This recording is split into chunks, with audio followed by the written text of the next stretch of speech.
بسم اللہ الرحمن الرحیم۔ السلام علیکم۔ میں اپنے ناظرین کو اقرا اسلامک سٹوریز میں خوش آمدید کہتی ہوں۔ امید کرتی ہوں کہ آپ لوگ صحت اور ایمان کی بہترین حالت میں ہوں گے اور اپنی زندگی کی مصروفیات میں مصروف ہوں گے۔ اپنی اس مصروف زندگی سے تھوڑا سا وقت نکالیے اور اسلام کے دلچسپ واقعات سنیے۔ تو آئیے وقت ضائع کیے بغیر چلتے ہیں آج کے موضوع کی طرف۔ میرا آج کا موضوع حضرت معاذ بن جبل رضی اللہ تعالیٰ عنہ کا تعارف۔ مکہ شہر میں جب دین اسلام کا سورج طلوع ہوا اور اللہ عز و جل کی جانب سے رسول اللہ صلی اللہ علیہ وآلہ وسلم کو تمام دنیا انسانیت کے لیے رہبر و رہنما کی حیثیت سے مبعوث فرمایا گیا، مکہ سے بہت دور مدینہ، جسے اس دور میں یثرب کہا جاتا تھا، میں مشہور و معروف خاندان بنو سلمہ سے تعلق رکھنے والا معاذ بن جبل نامی یہ شخص بالکل ہی نوجوان تھا۔ اپنے ہم عمر نوجوانوں میں اسے اپنی فہم و فرات، فصاحت و بلاغت، قوت بیان، نیز جرأت و شجاعت کے لحاظ سے منفرد اور ممتاز مقام و مرتبہ حاصل تھا۔ مزید یہ کہ اس کے سراپا اور رنگ و روپ میں فطری طور پر کچھ ایسی کشش تھی کہ جس کی وجہ سے اس معاشرے میں اس کی شخصیت مزید اہمیت اختیار کر گئی تھی۔ گویا یہ ہر دل عزیز قسم کا نوجوان تھا۔ یہ تقریباً ان دنوں کی بات ہے کہ جب دعوت حق کے سلسلے میں رسول اللہ صلی اللہ علیہ وآلہ وسلم کی مسلسل کوششوں کے نتیجے میں نبوت کے 11ویں سال حج کے موقع پر نام یثرب یعنی مدینہ سے تعلق رکھنے والے 6 افراد مشرف با اسلام ہوئے تھے، اور پھر اس کے اگلے سال یعنی نبوت کے 12ویں سال حج کے موقع پر مینا میں ہی آپ صلی اللہ علیہ وآلہ وسلم کی دعوت حق پر لبیک کہتے ہوئے مدینہ سے تعلق رکھنے والے 12 افراد نے رسول اللہ صلی اللہ علیہ وآلہ وسلم کے ساتھ خفیہ ملاقات کی تھی۔ نیز اس موقع پر انہوں نے آپ صلی اللہ علیہ وآلہ وسلم کے دستے مبارک پر بیعت بھی کی تھی، جسے بیعت عقبہ اولا بھی کہا جاتا ہے۔ اس موقع پر انہوں نے گزارش کی تھی کہ اے اللہ کے رسول، آپ اپنے ساتھیوں میں سے کسی کو ہمارے ساتھ مدینہ روانہ فرمائیے تاکہ وہ وہاں ہمیں اللہ کے دین کی تعلیم دے سکے۔ اس پر آپ صلی اللہ علیہ وآلہ وسلم نے اپنے نوجوان صحابی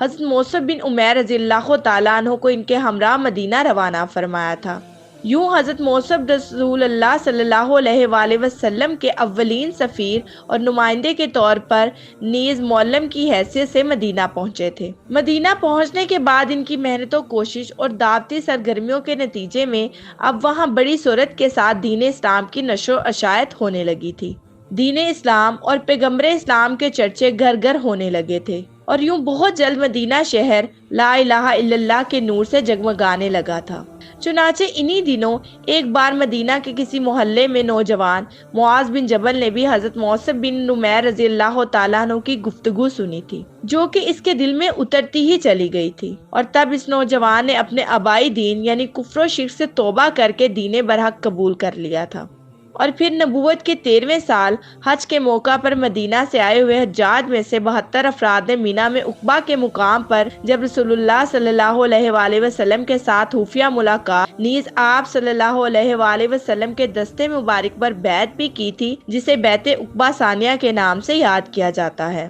تب ان 72 خوش نصیب افراد میں یہ نوجوان معاذ بن جبل بھی شامل تھا۔ یہی وہ یادگار موقع تھا کہ جب اس نوجوان کو زندگی میں پہلی بار رسول اللہ صلی اللہ علیہ وآلہ وسلم کا دیدار اور شرف ملاقات نصیب ہوا تھا۔ یہ نوجوان اپنی زندگی کے اس یادگار ترین لمحے کو تا دم آخر کبھی بلا نہیں سکا تھا، جب اس نے شدت جذبات سے لرزتا ہوا اپنا ہاتھ رسول اللہ صلی اللہ علیہ وآلہ وسلم کے دستے مبارک کی طرف بڑھایا تھا، پھر بیعت کی تھی۔ یہی وہ تاریخی لمحہ تھا کہ جب مدینہ کا یہ نوجوان معاذ بن جبل اب ہمیشہ کے لیے بدل گیا تھا۔ اب یہ رسول اللہ صلی اللہ علیہ وآلہ وسلم کے انتہائی جلیل القدر صحابی حضرت معاذ بن